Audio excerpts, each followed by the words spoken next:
Please be advised of the disclaimers. Hey everyone, welcome back to my channel. Side with Pinnacle Trading here. Hope you're all having a great weekend. If you've seen the markets last week, continuously flew. So we take a look right over here. Let's jump into it. So we've seen S&P 500 make a big rebound.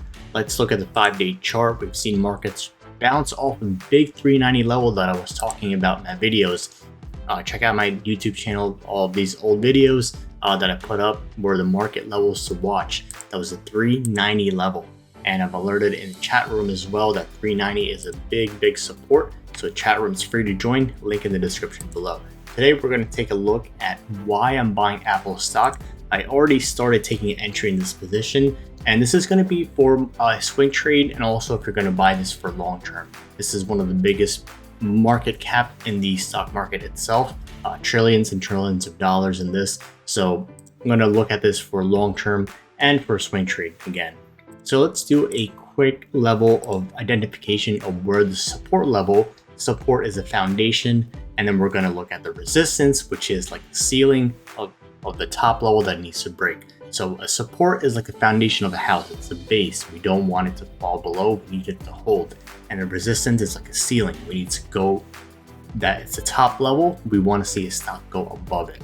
So let's look at the support level. Once we look at the chart, we can see that the 155 level right here is the support level. And when we look at the resistance, we go by every $10 or so on Apple stock just because of how it moves. So every whole number, so 165, 170, or 170, 180, 190, like that. So on this one specifically, we can see resistance at 161 because that's a 200 SMA. So let's just call it 160 to be very simple.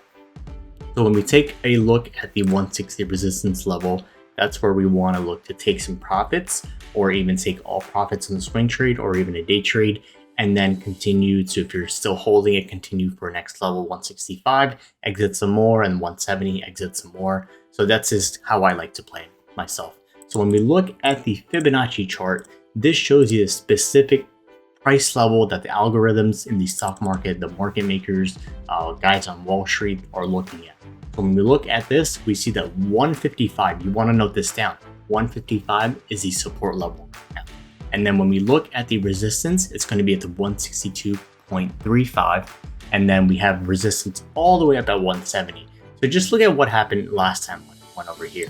So when we look at 155, every time it got over there, right here in the highlighted section, and these two levels right now, 155, every time it went there, that's where it just held the support, went down a little bit, and then came immediately back up. So that's a support, key support level. When we look at the resistance, we can see it all the way at 170. Anytime it goes right here in the highlighted section at 170, it just kind of goes over a little bit, makes a little mountain, and it comes back down. So that's what we call a resistance. It breaks over, but doesn't really hold it, comes back down and sells off. Same thing we saw last week, 170 area break, and it came back down again. So that's a resistance we're looking at. But the initial, I'm already in this, and I alerted it at 155.6. So my next profit target, like I said, is going to be the 160, 162 area, and then I'm going to ride the rest at 170. So that way we take some profits, we cover some profits, we're happy with it, and then we can still ride the market, kind of ride the wave up. So that's pretty much what I'm looking at. If you look at the 3-year chart as well, we can see on the Fibonacci chart that 150 is a huge support level. And then we have resistance all the way at 160, 170, 180. So set your profit targets accordingly. So that's how I'm taking the swing trade. That's why I'm buying this for long term, because the 150 has proven very strong. If you look at this 1, 2, 3, 4, 5, 6 times it bounced off the 155 level and the 150 level. So there's how much more support confidence do you need to buy this for a long term or even a swing trade. So that's why I'm buying this stock for a swing trade and a long term. They also released a lot of great products that I believe. I have the iPhone 13 Pro from last year that I purchased, and it's been an excellent phone. So anybody who's upgrading from maybe 11 or 12, it's going to be a huge jump up just because of the camera and all these things. This company, just long term, if you look at it, the max chart, just keeps going up and up and up, and solid dividends on the stock. So that's why I'm taking this trade and also investing in it for long term. So if you like this video, completely free to watch. Make sure all you have to do is hit that subscribe and like button to support me, and I'll see you in my next video.